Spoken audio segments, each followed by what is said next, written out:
হাইকোর্টের অনুমতি মেলার পর থেকেই ক্রমশ ঝাঁজ বাড়াচ্ছেন ডিএ আন্দোলনকারীরা। যেমনটা জানা যাচ্ছে যে 21 তারিখ মুখ্যমন্ত্রী মমতা বন্দ্যোপাধ্যায় 4% ডিএর কথা ঘোষণা করেছিলেন, যা 1 জানুয়ারি থেকে চালু হবে। যদিও এখনো কেন্দ্রের সঙ্গে ফারাক রয়েছে 36%। জোর কদমে চলছে ডিএ আন্দোলন। এই বিষয়ে আরো বিস্তারিত জানবো। আমাদের সঙ্গে সরাসরি আন্দোলনের স্থল থেকে রয়েছেন আমাদের প্রতিনিধি রাজীব। রাজীব, দেখো, যেমনটা জানা যাচ্ছে যে মুখ্যমন্ত্রী 4% ডিএ ঘোষণার পরেও কিন্তু অব্যাহত রয়েছে ডিএ আন্দোলন। জোর কদমে চলছে সেই আন্দোলন। বর্তমানে কি পরিস্থিতি, কি দেখতে পাচ্ছ?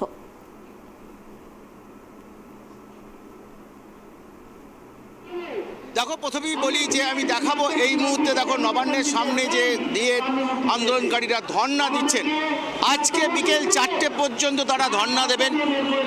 গতকাল গভীর রাত তারা এখানেই ছিলেন এবং গতকাল জানো যে এই আন্দোলন শুরু হয়েছে এবং সেই আন্দোলন যখন এখানে করতে আসেন কোর্টের নির্দেশে, তখন পুলিশ বাধা দেয়।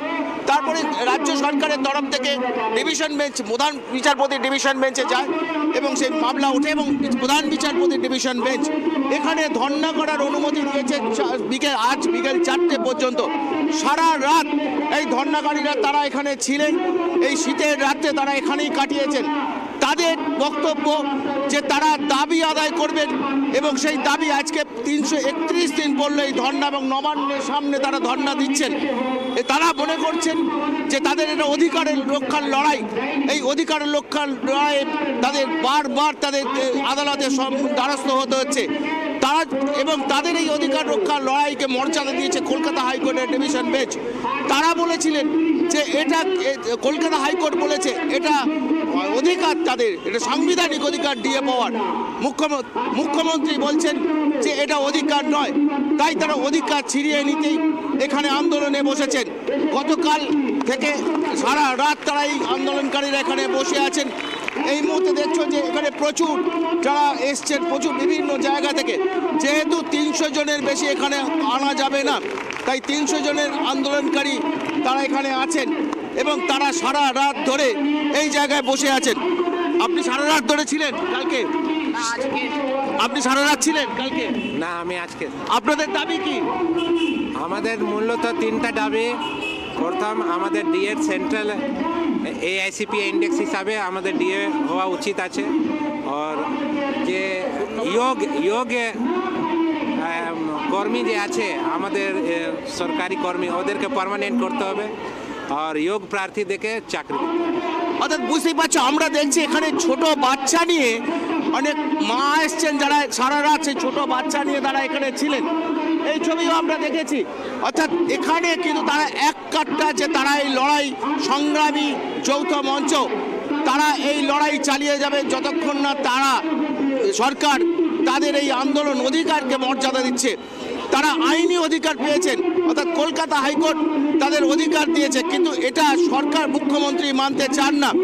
এবং আমরা দেখছি বিভিন্ন এই আন্দোলনের সামিল হচ্ছে যারা শিক্ষক নিয়োগে যারা বঞ্চিত হয়েছেন, তারাও এখানে এই আন্দোলনে আসছে। দেখছো এই মুহূর্তে কিন্তু এখানে বসে এখানে এসছেন দক্ষিণ 24 পরগনার যারা এই যে বঞ্চিত যোগ্য প্রাথমিক শিক্ষক চাকরি প্রার্থীরা, তারাও এসছেন এই মঞ্চে। অর্থাৎ যারা এই সরকারের আমলে বঞ্চিত হয়েছেন, সকলেই যারা আন্দোলন করছেন, তারা সকলেই কিন্তু এসে এই মঞ্চে এসে তারা আসছেন, তারা এসে সামিল হচ্ছেন। তা সকলের চাইছেন যে একসঙ্গে লড়াই করতে এবং এই লড়াইকে এগিয়ে নিয়ে যেতে। কারণ তারা মনে করছে সবাই যদি এক থাকেন তাহলে এই লড়াইকে এগিয়ে নিয়ে যাওয়া সম্ভব হবে। এবং দেখতেই পাচ্ছ যে সারা রাত ধরে কিন্তু এই ডিএ আন্দোলনকারীরা তারা এখানে আন্দোলন করেছেন, বসে আছেন। প্রচুর সংখ্যায় মহিলারাও তারা এই অংশগ্রহণ করেছেন। অর্থাৎ তাদের জেদ, যত সরকারের বিরুদ্ধে তাদের লড়াই, তাদের জেদ এবং তাদের একের পর এক তাদের আইনি লড়াই, আইনি জেতা, সেটা কিন্তু কোথাও যেন তাদের লড়াইকে অনেকটা মদত দিচ্ছে। এবং তার ফলে তারা গতকাল যে কলকাতা হাইকোর্টের প্রধান বিচারপতি ডিভিশন বেঞ্চ যে অধিকার তাদের দিয়েছে, সেই অধিকারের পর তাদের আন্দোলন আরও শক্তিশালী হয়েছে বলে তারা মনে করছেন এবং আগামী দিনে আরও তারা জোরদার আন্দোলন করতে চান। তারা একদিনে যে লড়াই করে আন্দোলন করে তাদের দাবি আদায় সম্ভব হবে না এটা তারা ভাবেন, কিন্তু এই লড়াই তারা চালিয়ে যাবেন যতদিন না তাদের দাবি আদায় হচ্ছে। এই মুহূর্তে রয়েছেন আমাদের সঙ্গে, যে এখানে ডিয়ান, আপনারা তো সারা রাত ছিলেন কালকে? হ্যাঁ, সারা রাত ছিলাম। শীতকালে রাত্রে সারাদিন কাটালেন এখানে? এ তো আমাদের পুরনো অভিজ্ঞতা। আপনারা জানেন শহীদ মিনারে আমরা 331 দিন ধরে রোদ, ঝড়, বৃষ্টি, শীত, মশা কামড়, মাছি এর মধ্যেই আমরা দিন অতিবাহিত করছি। সুতরাং এটা আমাদের কাছে নতুন কিছু ব্যাপার নয়। আমরা এখানে অবস্থানে বসেছি, আমরা দাবি আদায় করেই ছাড়বো, এটা আমরা দৃঢ় প্রতিজ্ঞ। তার জন্য রোদ, ঝড়, বৃষ্টি কোনোই আমাদের প্রভাব পড়বে না আমাদের ব্যক্তিগত জীবন। আজকে বিকেল 4টে পর্যন্ত এখানে থাকবেন, পরবর্তী কি পদক্ষেপ? পরবর্তী পদক্ষেপ আমাদের প্রাণপ্রিয় কনভেনার শ্রীমান ভাস্কর ঘোষ মহাশয় এবং সংগ্রামী যৌথ মঞ্চের নেতৃত্বরা আজকের বিকালেই দেখবেন কর্মসূচি ঘোষণা করবে। আগামী দিনে সংগ্রামী যৌথ মঞ্চ যে বৃহত্তর লড়াই সারা পশ্চিমবাংলা ব্যাপী ছড়িয়ে দেবে, সেই বার্তা আজকের দিনে ভাস্কর ঘোষ মহাশয় বা সংগ্রামী যৌথ মঞ্চের নেতৃত্ব আজকেরই ঘোষণা করবেন, এটা বিশ্বাস রাখুন। কলকাতা হাইকোর্টের প্রধান বিচারপতি ডিভিশন বেঞ্চ আপনাদের এখানে আন্দোলন করার অধিকার দিয়েছে, তারপরে তো প্রাথমিকভাবে প্রমাণ অধিকার, যে ডিএর অধিকার রয়েছে আপনাদের। ব্যাপার হচ্ছে মুখ্যমন্ত্রী হচ্ছে মৃত্যু, একেবারে মিথ্যাবাদী মিথ্যাবাদী মিথ্যাবাদী। এই মুখ্যমন্ত্রী প্রথমে আমরা এখানে অনুমতি চেয়েছিলাম হাওড়া পুলিশের কাছে, হাওড়া পুলিশ অনুমতি দেয়নি। তারপরে আমরা হাইকোর্টে যাই, সিঙ্গেল বেঞ্চে রাজশেখর মান্তার মহামান্য বিচারপতি আমাদের রায় দেয় 3 দিনের জন্য। তারপরে এই রাজ্য সরকার এত নির্লজ্জ, এই রাজ্য সরকার ডিভিশন বেঞ্চে যায়। ডিভিশন বেঞ্চে 2 গালে চর দিয়ে কালি মেখে মুখে জামা ঘষে কালীঘাটে বসে দেখুন, এখন টিভির পর্দায় চোখ রেখে দেখছেন পশ্চিম বাংলার বুকে সংগ্রামী যৌথ মঞ্চের এই গরম উদ্যান, এই লড়াই। বুঝতে পেরেছেন? এটাই হচ্ছে বিষয়। এবং দিয়ে আমাদের বেতনের মূল অংশ যদি না হতো তাহলে উনি 4% দিয়ে দিতেন না, এটুকুই বলছি। অর্থাৎ বুঝতেই পারছো যে 4% ডিএটা কিন্তু তারা মনে করছেন যে মুখ্যমন্ত্রী যে 4% ডিএ ঘোষণা করেছেন, সেটা এই সংগ্রামী যৌথ মঞ্চের এই দীর্ঘদিনের আন্দোলনের ফসল। কিন্তু তারা বলছে শেষ লড়াই তারা লড়বেন এবং যে 36% যে বকেয়া রয়েছে তা তারা আদায় করবেন এবং এইভাবেই তারা আন্দোলন চালিয়ে যাবেন। কোনো রকম সরকারের কোনো প্রতিবন্ধকতা তাদেরকে রুখতে পারেনি এবং সেই দাবিতেই তারা আজকে নবান্নে বসে আছেন।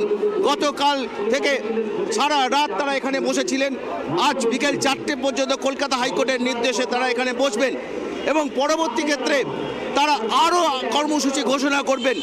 যতদিন না তারা এই আন্দোলন শহীদ মিনার মঞ্চ থেকে, কিন্তু সেখানেই কিন্তু মূল আন্দোলনটা চলছে, যেমন সেখান থেকে সারা রাজ্যময় তারা সেই আন্দোলনকে ছড়িয়ে দিচ্ছেন। আগামী দিনে যে এই লড়াই তাদের চলবে এবং এই লড়াইয়ে তারা কোনোভাবেই পিছপা হবেন না এবং তাদের আরও বক্তব্য, এই লড়াই করতে যে অনেককে বদলি করা হয়েছে বেআইনিভাবে, অনেকের বিরুদ্ধে সরকারিভাবে ব্যবস্থা নেওয়া হয়েছে, তবুও এই সংগ্রামী যৌথ মঞ্চের যারা আন্দোলনকারী তাদের মনোবল ভাঙতে পারেনি সরকার, তাই তাদের মনোবল অটুট আছে এবং তারা একসঙ্গে লড়বেন।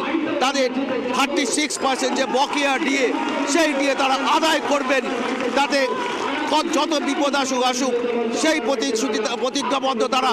এবং সেখান থেকে দেখছেন তাদের জেদ এবং সেই নবান্নের দুয়ারে সংগ্রামী যৌথ মঞ্চ এবং তারা নবান্নের সামনে বসে যাতে এমন জায়গায় তারা বলছেন যেন মুখ্যমন্ত্রীর পদ থেকে দেখা যায়, অর্থাৎ সেই জায়গায় বসে তারা এই সরকারকে চ্যালেঞ্জ করেছেন যে 36% বকেয়া দিয়ে আইনি পথে তারা আদায় করবেন। এটা তাদের অধিকার, এটা তাদের প্রাপ্য, সরকারের থেকে বঞ্চিত তাদের করতে পারে না।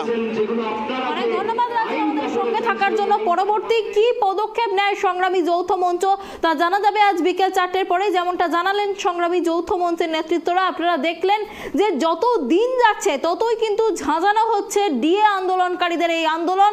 তারা যেমনটা দাবি করছেন যে 4% ডিএ দিলে হবে না, তাদের যে 36% ডিএর ফারাক এখনো রয়েছে, সেই 36% ডিএ তারা আইনি পথে আদায় করবেন, এমনটাই কিন্তু জানালেন সংগ্রামী যৌথ মঞ্চের নেতৃত্বরা।